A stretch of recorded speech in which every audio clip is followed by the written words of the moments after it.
शापितगड भाग 1 भिवा तेथून जाताक्षणी एक गूढ शांतता तेथे पसरली. आता फक्त हलणाऱ्या गवताची सळसळ आणि आमचे फुललेले श्वास आम्हाला ऐकू येत होते. तेथून पुढे पंडित प्रश्नार्थक नजरेने माझ्याकडे पाहत होता. मी काही बोलायच्या आतच तो बोलला लागला, भास्कर्या, ह्या भिवाचं वागणं मला काही ठीक वाटत नाहीये.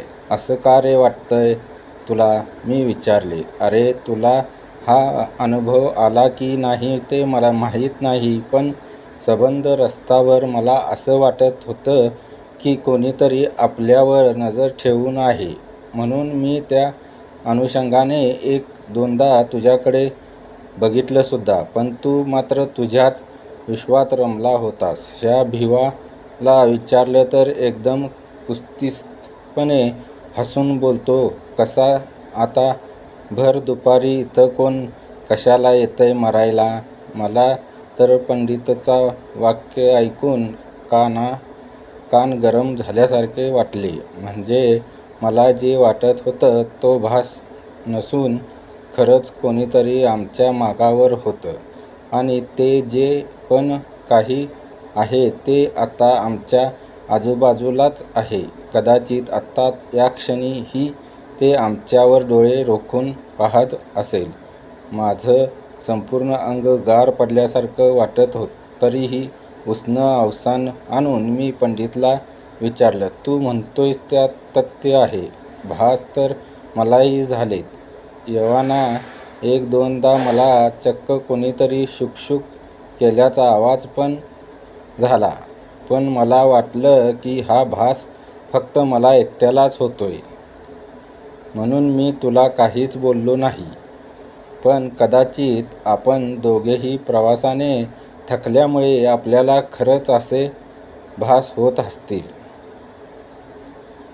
माझ्या धीरोत्तर शब्दांनी पंडितच्या चेहऱ्यावर थोडं समाधान दिसलं. मग मीच पुढे विचारलं, पण भावा, तुला भिवाबद्दल असं वाटायचं कारण काय? तसा पंडित सुरू झाला. बहुतेक त्याला याच प्रश्नाची अपेक्षा असावी.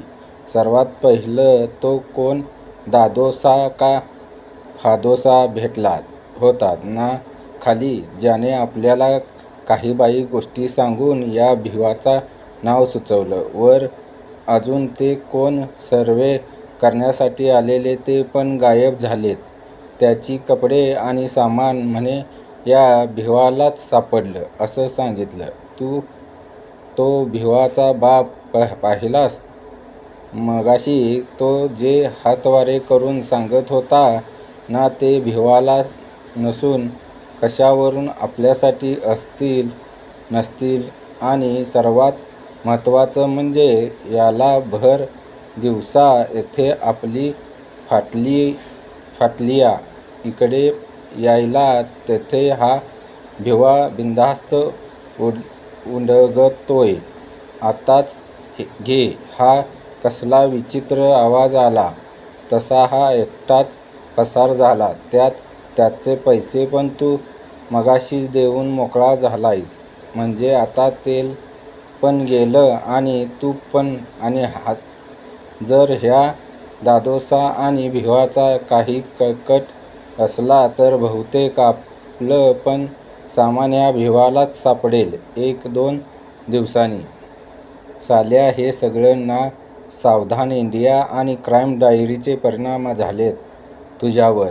असलं काही एक होणार नाही आपल्याबरोबर. आता इथेच शंकासुरूचा जप करण्यापेक्षा त्या वाड्यात जाऊन राजा ब्रह्मन वर्माला भेटूया. मग तडक घरी भिवा नसल्यामुळे माझ्या हातातील मॅपचा आधार घेत आम्ही पुढे चालत राहिलो. एक 10-15 मिनिटांनी पुरुषभर उंचीच्या गवतातून वाट काढत आम्ही त्या वाड्यापाशी येऊन पोहोचलो. पण तिथे गेल्यावर खरंच समोर जे पाहिलं ते विस्मरणीकारक होते. गडावर 5 तळ्यांपैकी जे शेवटचं तळं होतं ते वाड्याच्या अगदी समोर होते आणि पाणी तर एकदम स्वच्छ. अगदी पहिल्या 4 तळ्यापेक्षाही तळाचा आकार षटकोनी असून त्याच्या मधोमध दगडाचा कसलातरी अर्धवट तुटलेला भग्नावशेष होता. तो नक्की तेथे कशासाठी होता हे माहीत नाही. वास्तविक एवढ्या वर्षांनंतरही जर गाळ वगैरे काढला नाही तर तळी हिरवीगार होऊन जातात. त्यावर कसल्या ना कसल्या शेवाळाचा तवंग वाढतो. पण त्याची बांधकाम शैली सोडली तर तळ्यातील पाण्याकडे पाहून ते 1200 वर्षांपूर्वीचं असावे असा कुठलाच मागमूस दिसत नव्हता. तळ्याच्या मागच्याच बाजूला म्हणजे वाड्याच्या समोरच्या दिशेला एका छोट्याशा उंचवट्यावजा जागेवर ते विचित्र झाड होतं. त्याचं खोड पोकळ असून व्यास आतमध्ये 2-3 माणसं सहज मावतील एवढा होता. पण फांद्या पर्णहीन असून एकदम लहान होत्या. त्याच्या एकदंतर